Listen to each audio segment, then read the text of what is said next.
on today's Rebels Edge live from 10X Studios in Evansville, Florida. With the deadline looming on Trump's tariff pause, the White House announcing just moments ago that there are a lot of deals that are about to be announced. VERA Pharmaceuticals soars over 60% on FDA Phase 3 approval of their immunotherapy treatment. Of course, all the analyst firms hop on the bandwagon and increase their price targets. And finally, the Knicks fail to deliver and leave New York fans in tears as the NBA gets concerned about ratings for the final game. All that and more on today's Rebels Edge.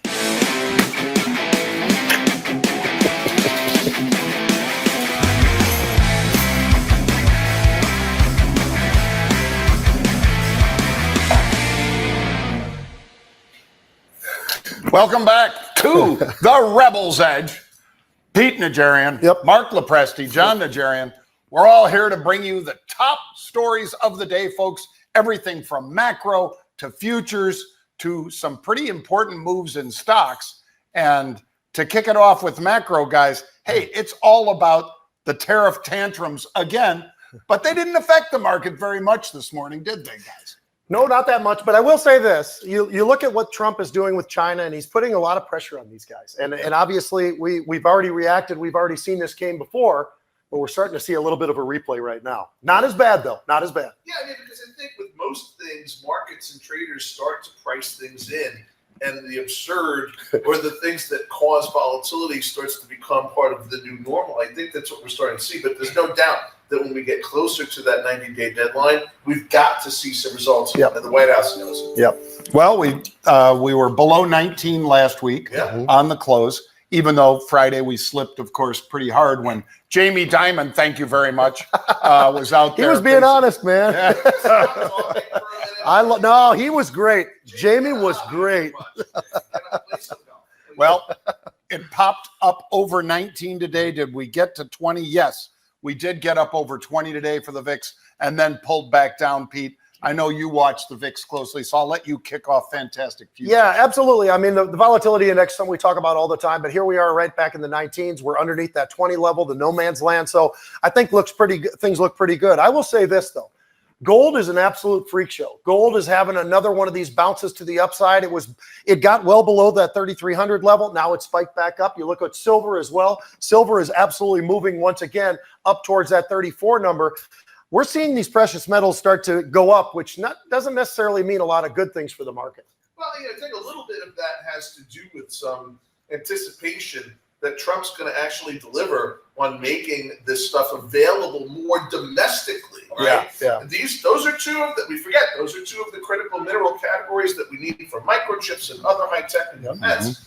If he delivers on those promises, we're going to be making more of it here. I think that's going to be a positive impact for prices. Yeah, and I'll say, boy, we've got crude oil moving higher by 4%. We've got copper up 4.5%. Copper's not a precious metal, but it is nonetheless a metal that some call Dr. Copper. The clowns. The clown show. The same ones that, by the way, said, selling man, go away. Anybody you ever heard say that, just turn and go away from them. Yeah, because in May, the S&P 500, folks, was up 6%, even with the Friday sell-off.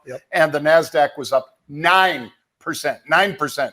Best in 3 years performance for me. Yeah, absolutely. I'll tell you, the only thing I'll comment on, though, is oil. I mean, at $62, John, it still does not have our friends on the refining or the extraction side of the business of the Permian too damn happy. As we know from watching Taylor Sheridan's Landman, that is below the sweet spot. And if OPEC delivers on its promise to put another 411,000 barrels into inventory in July, well, it's going to be great for the summer driving season. Not so great for the refiners and the producers. Right.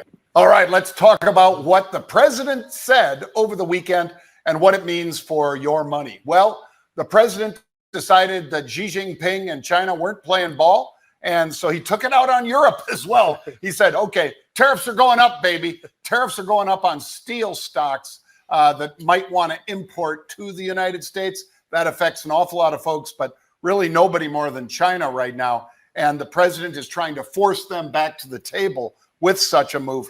That was big for Cleveland Cliffs beat Right. a stock that you talk about a lot. Yeah, like that one a lot. Matter of fact, we just had some unusual option activity just last week, late last week. I think it was actually Friday.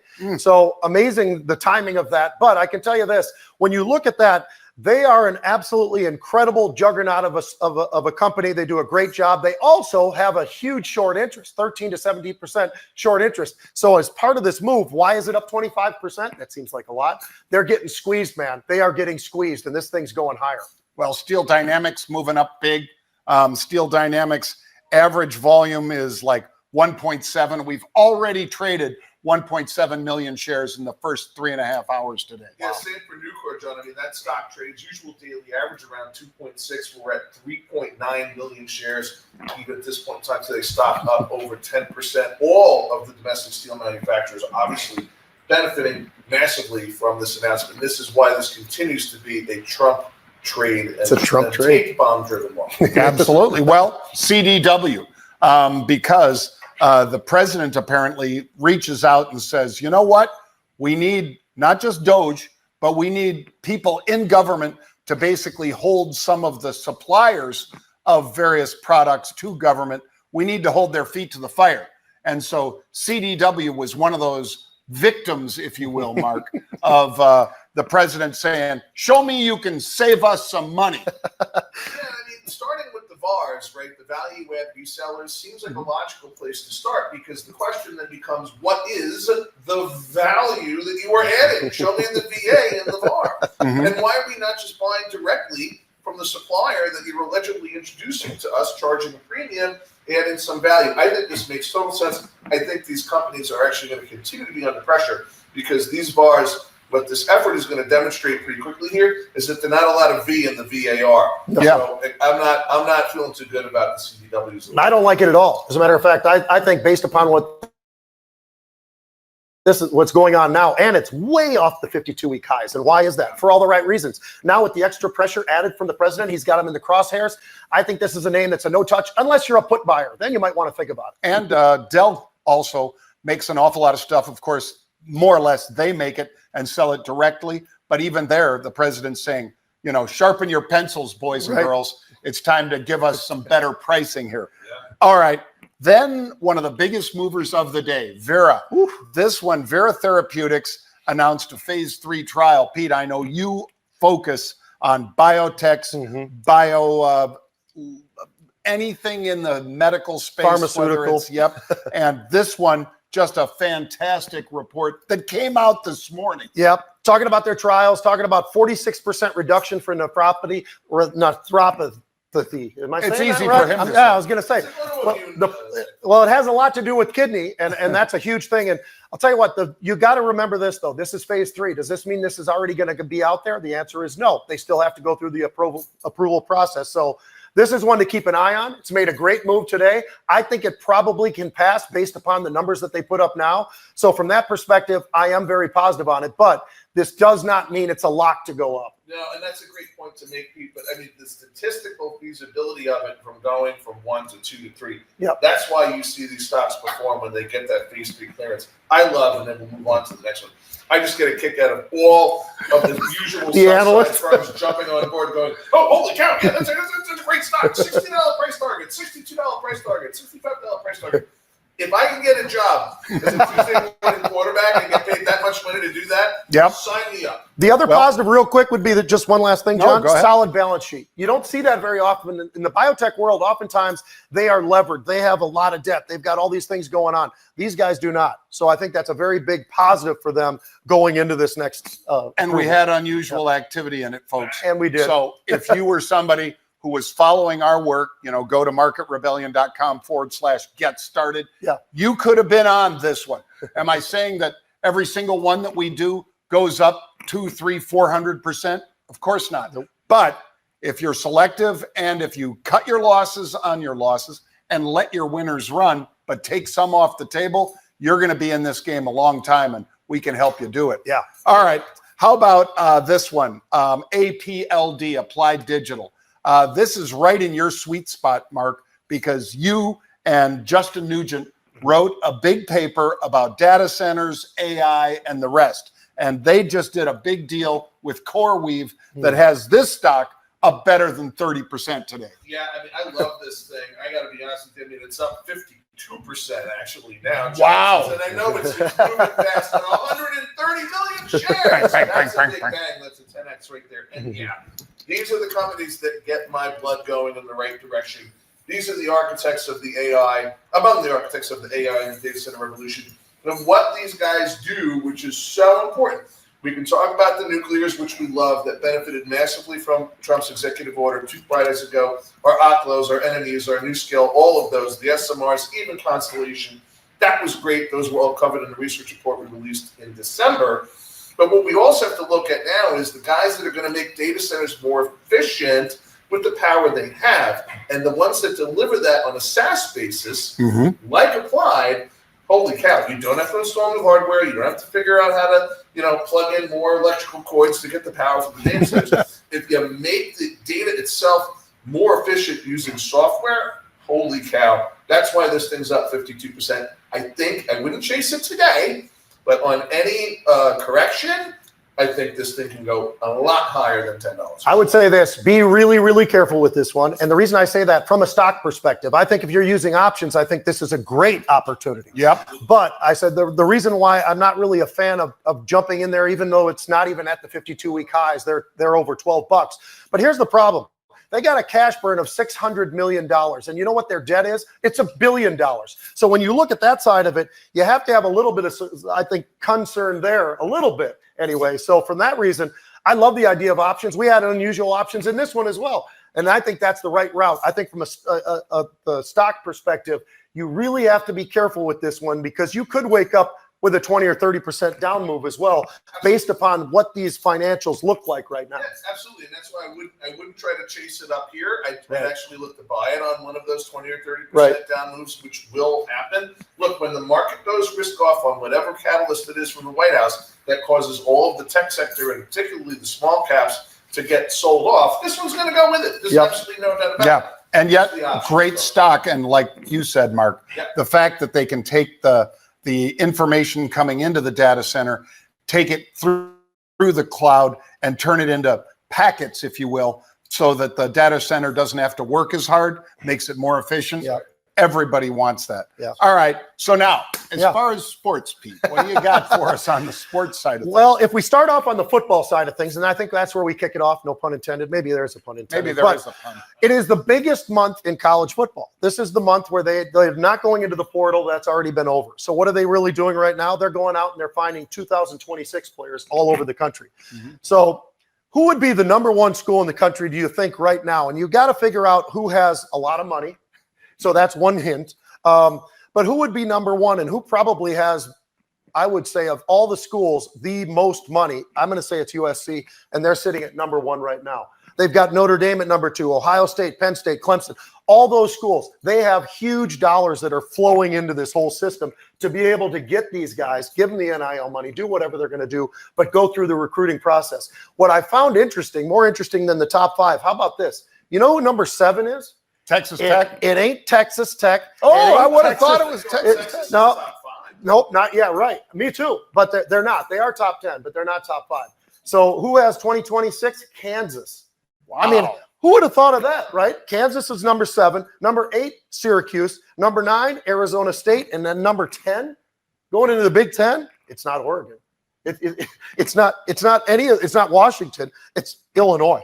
Wow. So think about that just for a minute. The recruiting classes going around the country, and those are the guys who really went out and crushed it. So it shows me that there's a little bit more money going to some of the schools than we probably realized, Kansas being one of them to be as high as they are, number 7. But I love what we're seeing here because the last thing we need is the same 5 schools every single year. Georgia, Alabama, USC, Penn State, Ohio State, Michigan. At least we're seeing some of the schools that we don't normally see in that group. Let me throw you out 2 things real quick, Pete. One, Kirby Smart at Georgia. For his recruits, Mark, he's paying for the recruits. This is not NIL. He's giving them $20,000 to stay committed to Georgia. Because what's happening is they commit to Georgia, for instance, and then they say, well, but maybe I'll go to Miami. Maybe I'll go to Oklahoma or whatever, and they leave. And he's saying, no, $20,000 if you commit and honor that. No, just each year. and each year you got to redo it. The 4-year deal doesn't matter. They go after 1 year if they want to. They're trying to lock them in. And how about this second point? Mark is a recovering attorney, folks. And so, of course, agents are attorneys almost always, right? Yep. Well, or somebody at their firm had to be to write up that contract. Right. NFL contracts are limited at 3%, folks. That's 3%.